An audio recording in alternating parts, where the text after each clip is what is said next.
Okay, let's jump right in. We're tackling a topic today that definitely stirs up some serious debate in investing. Mm. Dividends. You Mm. hear it all the time. Dividends are dead. They don't matter. It's all about growth. Right.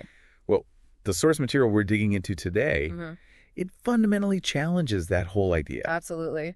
Yeah, we've got an article here that makes a really, I think, compelling case for the power and the very real relevance of dividend income right now. And their mission in sharing this seems pretty clear. They want to show you why they see dividends not just as, income, but as a path to freedom. Yeah, freedom. How they personally built up a pretty significant income stream.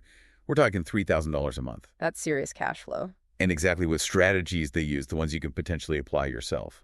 And they don't really pull any punches. They open by directly confronting that dividends are dead narrative. Not with theory, but with a tangible result.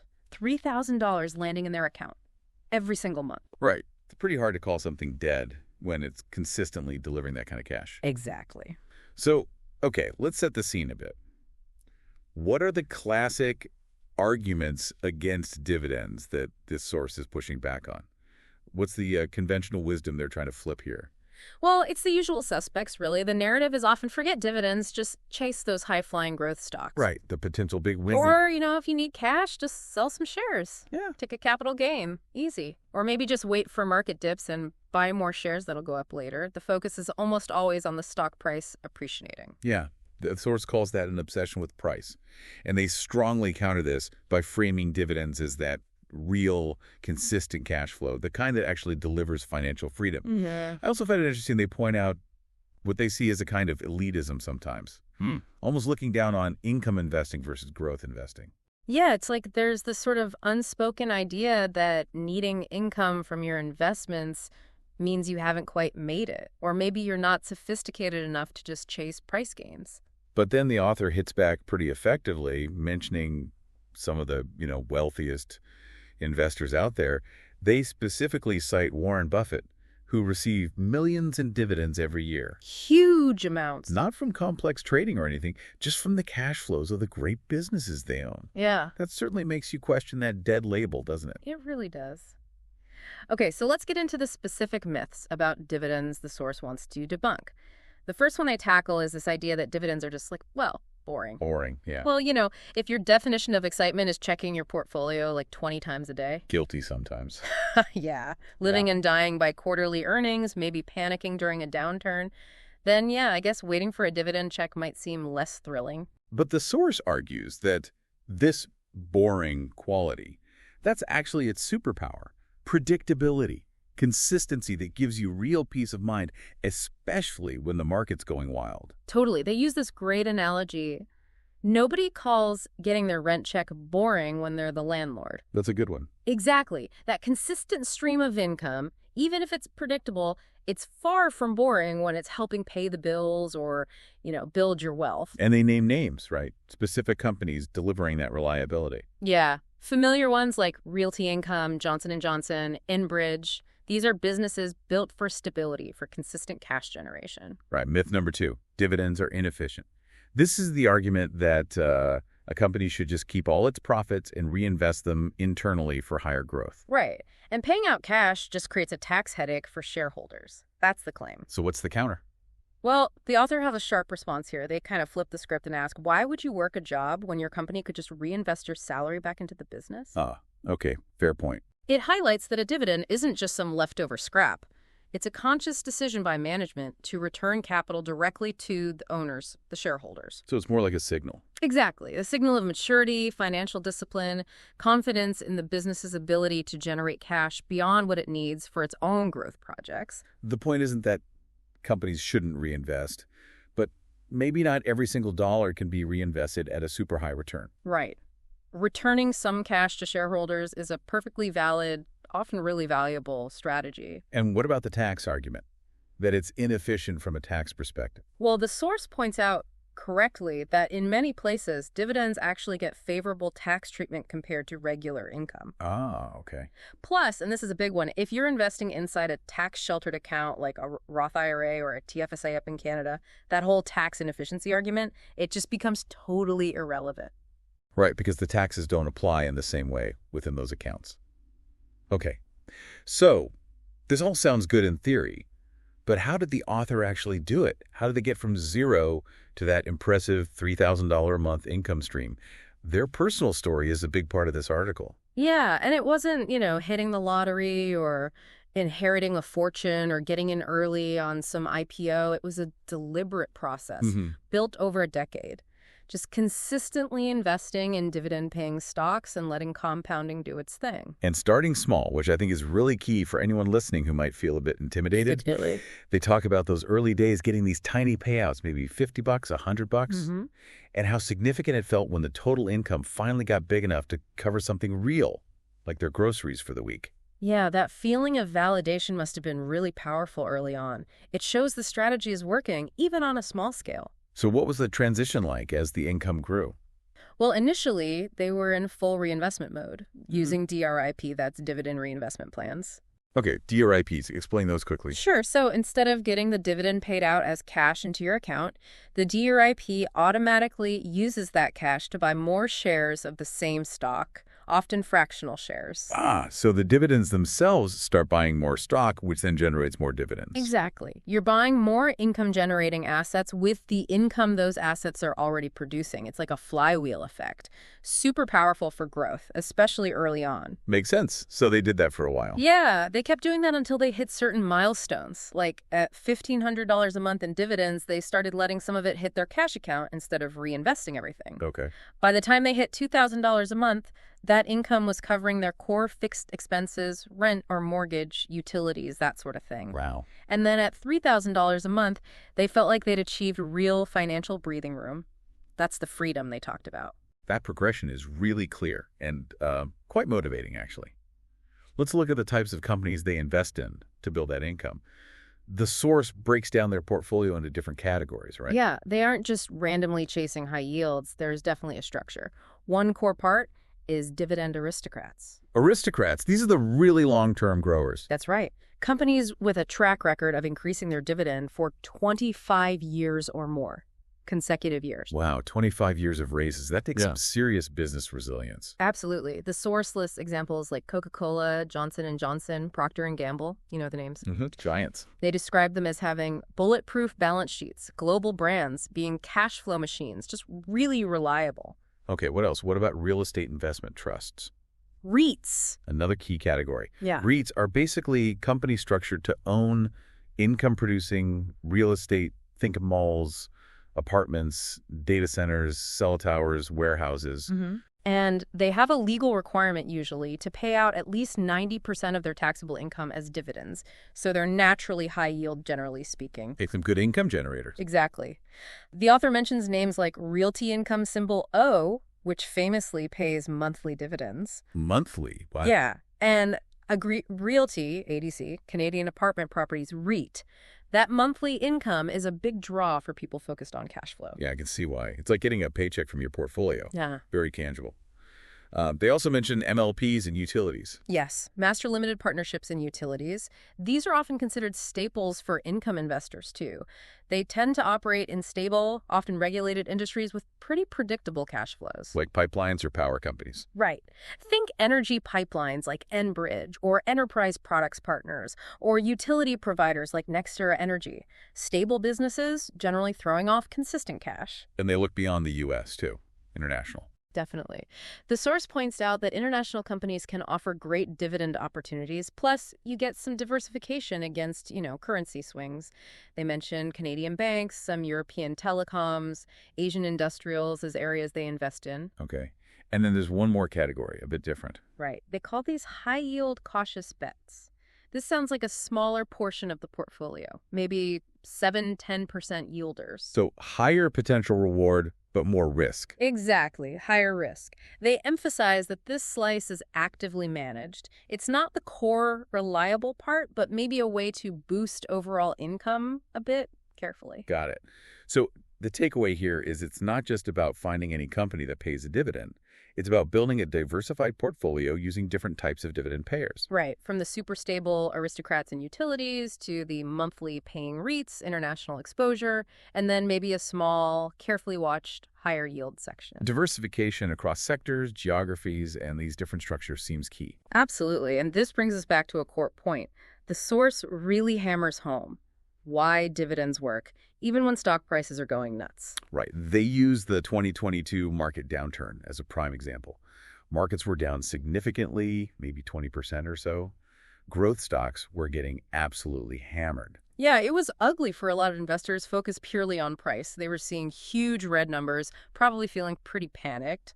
But the dividend investor, according to this source, Was still getting paid. Yeah. That's the quote.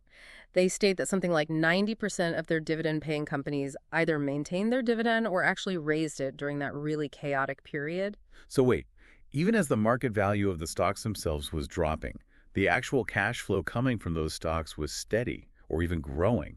That's the argument, and it's a powerful contrast, isn't it? It really is. It highlights the difference between relying on someone else buying your stock at a higher price versus getting paid directly by the underlying business, pretty much regardless of the market's mood on any given day. But, okay, the source isn't saying any dividend stock is great, right? Mm-hmm. They make this distinction between, what was it, compounders and pretenders. Yeah, compounders versus pretenders, big difference. Okay, break that down. What's the difference and how do you spot them? So pretenders are basically high-yield traps. They might dangle an amazing yield, maybe 10%, 12%, even higher. Sounds tempting. It does, Okay. but often it's unsustainable. When the economy slows or the company hits a rough patch, bam, that dividend gets cut, sometimes eliminated entirely, and the stock price usually tanks too. Ouch. Okay, so what are compounders? Compounders are the goal. These are companies with consistent growing free cash flow. That's the actual cash the business generates after expenses and investments. They have growing earnings and, importantly, a demonstrated history and discipline of increasing their dividend year after year, or at least most years. Got it.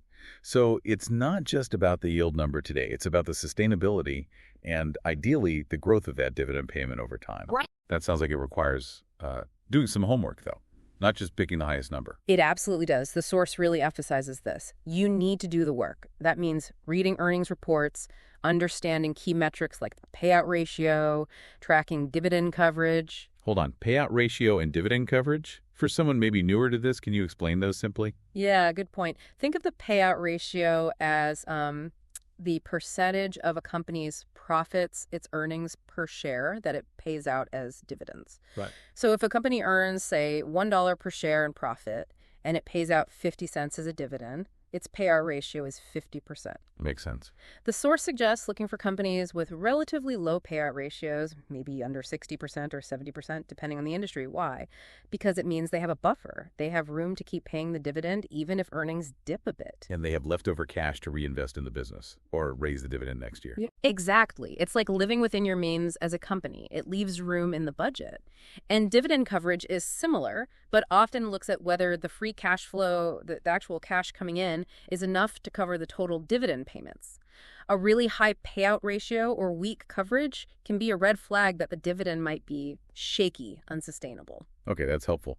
So finding these compounders means digging into the financials, looking beyond just the yield number to make sure the dividend is safe and ideally likely to grow. Right.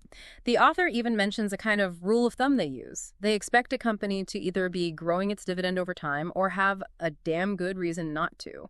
Just standing still isn't really good enough. The income stream should ideally be increasing. Okay. Now, beyond the numbers and the strategy, the source talks about something they call the emotional ROI.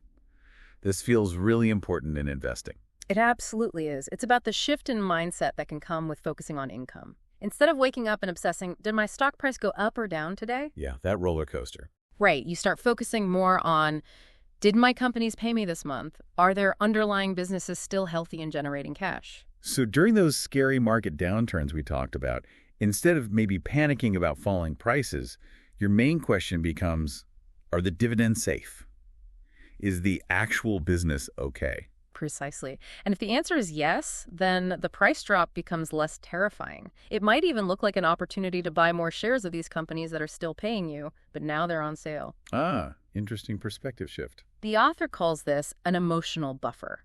They share this anecdote about friends panicking during a downturn while they were, relatively calmly watching the dividend payments roll in from companies like Realty Income, O, Altria, MO, AbbVie, A, BBV. Getting paid while others are stressing. Yeah, that feeling, that buffer against panic, they call it priceless. That really resonates. It changes your focus from maybe a stressful speculative game to building a durable income machine. But like you said, the critics are still out there. The source circles back to address them again near the end. They do.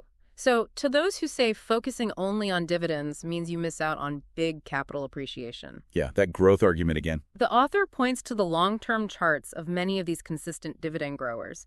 These companies haven't just paid dividends. Many have also seen significant stock price appreciation over decades because they are successful, profitable, cash-generating businesses.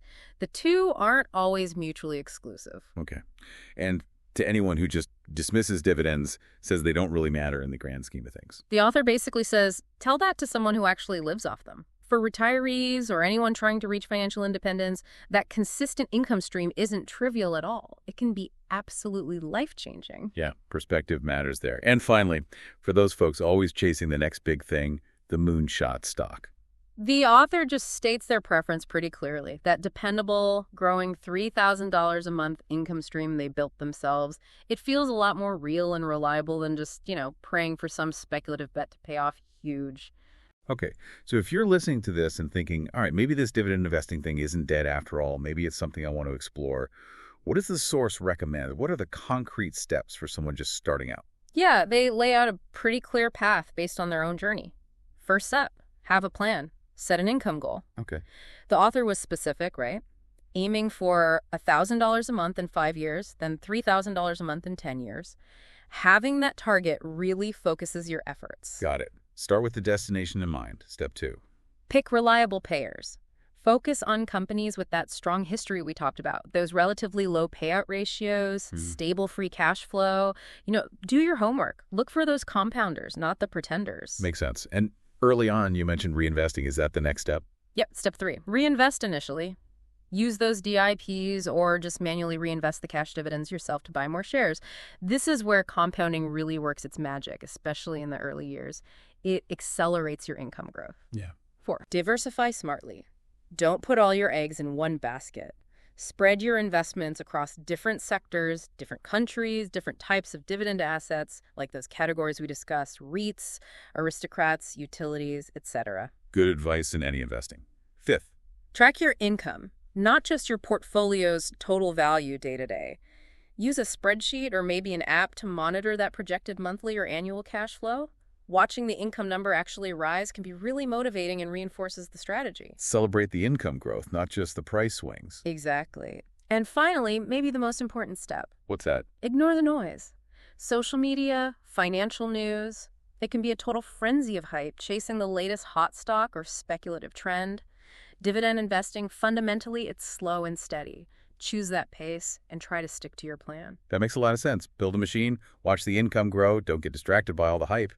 So, wrapping up, the source emphasizes they don't need dividends to be flashy or exciting. Nope. They need them to be consistent, dependable, help them sleep at night, and, well, fund their life. Yeah, they see that whole dividends are a fallacy idea as almost detached from reality, like saying profits don't matter for a business. They prefer the tangible result.